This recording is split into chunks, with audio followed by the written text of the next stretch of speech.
Hello friends, இங்கே பாருங்கள் நாட்டு முட்டை பாருங்கள். எங்கள் கோழி முட்டை வச்சிச்சு.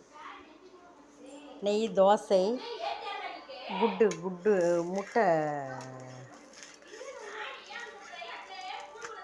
முட்டை வந்து போட்டு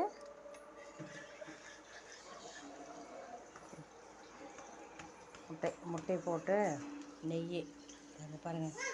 நெய் முட்டை இந்தம்மா இந்தடா என் செல்லக்குட்டிக்கு நெய் முட்டை தோசை, நாட்டு கோழி முட்டை நெய் தோசை இதெல்லாம் சாப்பிடுவாங்க பிள்ளைங்க. ஓகேவா?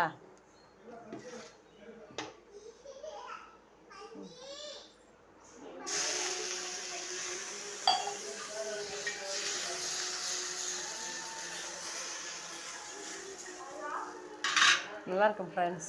நாட்டுக்கோழி முட்டை, அப்புறம்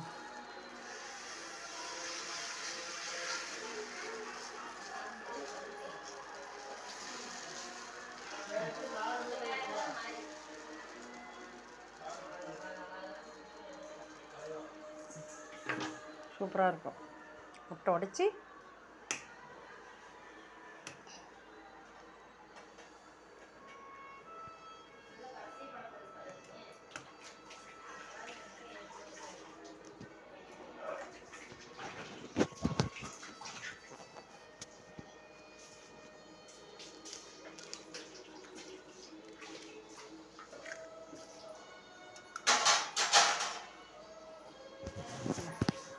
முட்டை பாரு மக்களே,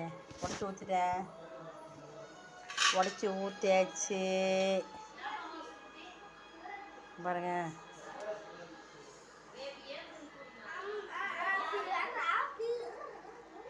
எங்களது கோழி வந்து 2 கோழி முட்டை வைக்கிது. நல்லா இருக்கா சாமி? சாப்பிடுங்க. போங்க சாப்பிட்டு வாங்க. சரி, நான் தரேன் போ. இதான் ஃப்ரெண்ட்ஸ் நெய் பாருங்கள். நெய் வந்து 1/2 லிட்ரு ஒரே மாட்டுது. 1/2 லிட்ரு பால் வாங்குகிறோம். அதில் வந்து நெய் நான் வெண்ணெய் எடுத்துடுவேன். இங்கே பாருங்கள், இதில் தான் இருக்கிறது பூரா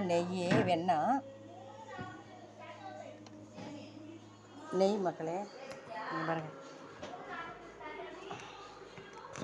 அல்ட்ட முடியல. இங்கே பார்த்தீங்களா, வெண்ணெய் ஒரே மாட்டுப்பால் 1/2 லிட்ரு வாங்குகிறோமா.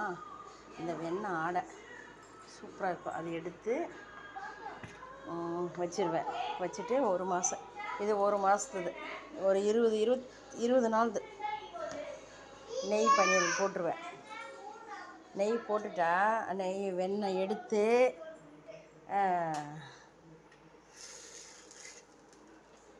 வெண்ணெய் எடுப்பேன். வெண்ணெய் எடுத்து காய்ச்சி இந்த பாத்திரத்தில் ஊற்றி வச்சுருவேன். சூப்பராக இருக்கும் மக்களே. இங்கே பாருங்கள், நாட்டுக்கோழி முட்டை பாருங்கள். எங்களுக்கு எல்லாமே இருக்குது ஃப்ரிட்ஜில். முட்டை இருக்குது.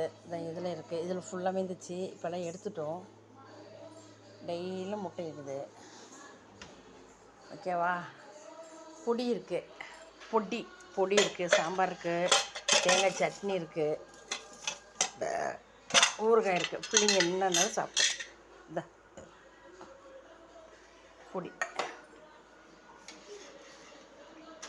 நாட்டுக்கோழி முட்டை, அது ஒரு முட்டை 20 ரூபா. எங்களது 2 கோழி வைக்கிது முட்டை.